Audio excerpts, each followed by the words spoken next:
Assalamualaikum Bu. Waalaikumsalam. Perkenalkan, nama saya Salma Sofiana, NIM D 2019-094, kelas 4B dari Universitas Aisyah Surakarta. Bu, di sini saya akan melakukan penyuluhan tentang Penkes Preeklamansia. Sebelumnya Ibu sudah tahu belum sih apa yang dimaksud dengan ini? Belum. Baiklah, kalau begitu saya akan menjelaskannya dan saya minta kontrak waktunya ya Bu. Iya. Kurang lebih sekitar 7 menitan. Apakah Ibu bersedia? Iya. Sebelumnya saya akan menjelaskan tujuan dilakukan penyuluhan ini untuk mengetahui pengaruh pendidikan kesehatan kepada ibu hamil. Boleh saya tahu namanya satu-satu Bu? Dari ibunya. Oh, Ibu Bella. Ibu Bella, saya tulis ya Bu. Ibu Bu Siti. saya tulis ya Bu. Ibu Ibu Fani. Bu Hani, saya tulis ya Bu. Oke, kita mulai ya Bu.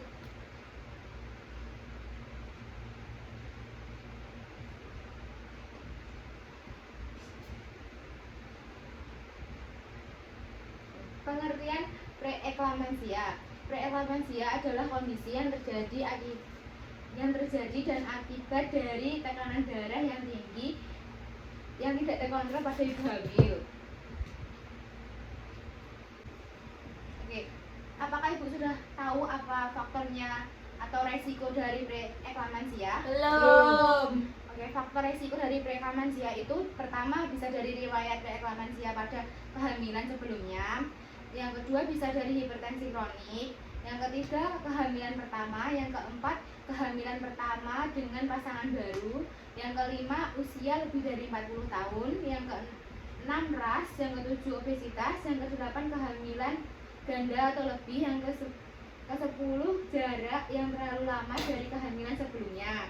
Yang ke-11 memiliki kondisi medis tertentu. Yang ke-12 kehamilan yang terjadi dengan bantuan atau inseminasi atau bayi tabung.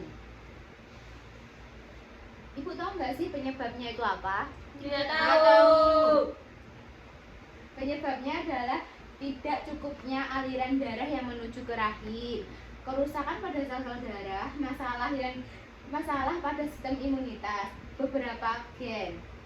Saya lanjut ya Bu. Ya. Ibu tahu tidak gejalanya apa saja? Tidak. Biasanya penyakit itu ditandai dengan seperti nyeri kepala, gangguan penglihatan atau buram, nyeri perut kanan atas, mual dan muntah, produksi urin menurunkan jumlah trombosit pada pemeriksaan darah, gangguan fungsi hepar, sesak nafas, bengkak pada kaki, tangan, dan wajah.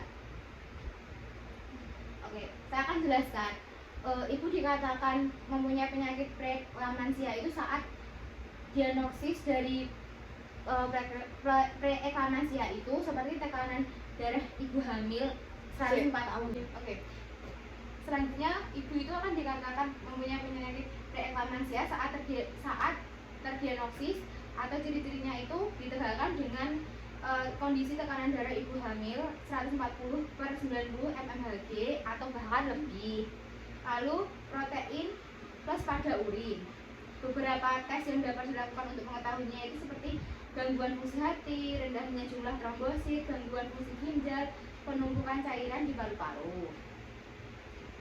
Lalu ibu tidak perlu khawatir karena preeklamansia itu bisa diobati dengan cara pengobatan yang paling efektif adalah dengan melahirkan janin yang berada di dalam kandungan. Sebelum proses kelahiran, biasanya ibu akan diberikan beberapa obat-obatan, yaitu obat penurun tekanan darah, obat penambah hormon steroid untuk membantu proses pematangan paru pada bayi. Selanjutnya, obat anti kejang perlu diberikan karena ibu dalam kondisi preeklamansia sangat mudah sekali jatuh ke dalam kondisi eklamansia. Saat ibu hamil mengalami eklamansia, ia akan mengalami kejang.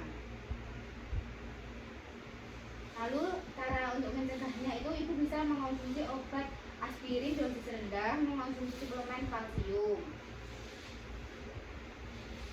Makanan yang dianjurkan untuk ibu itu seperti brokoli, bayam, kacang-kacangan, wortel, kentang, nasi merah, kacang kedelai, ikan salmon, tuna, sarden.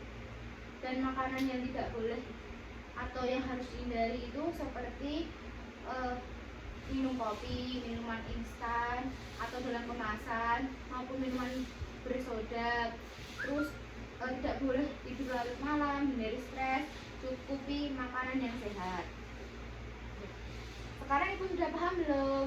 Sudah. Kalau begitu saya tanya ya Bu, tadi untuk makanan apa saja yang diperbolehkan untuk ibu yang mempunyai penyakit preeklamsia? Brokoli. Lalu Ayam, wortel, kacang-kacangan, kentang, nasi merah, ikan salmon, tuna. sarden, kacang kedelai, kentang, Lalu selanjutnya untuk makanan yang tidak dibolehkan apa saja ya Bu? kopi, soda gembira, 3 larut malam, Terus. alkohol. Nah, baik Ibu. Kalau begitu Ibu berarti sudah paham semua ya Bu? Ya, paham. Ya. Kalau begitu saya cukupkan penyuluhan kita pada siang hari ini. Ya, Terima kasih untuk waktunya ya Bu. Masih ada, sama-sama. atau mungkin Ibu masih ada yang ingin ditanyakan? Tidak, anak saya sehat. Kalau begitu saya izin pamit ya Bu. Terima Ya. kasih. Sama-sama. Assalamualaikum Bu. Waalaikumsalam warahmatullahi wabarakatuh.